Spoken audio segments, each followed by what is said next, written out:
मृत्युञ्जयाय रुद्राय नीलकण्ठाय शम्भवे अमृतेशाय शर्वाय महादेवाय ते नमः।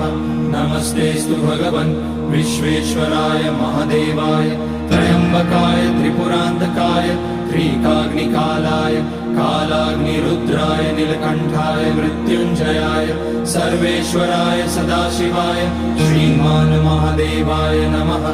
ॐ नमः शम्भवाय च मयोभवाय च नमः शङ्कराय च मयस्कराय च नमः शिवाय च शिवतराय च।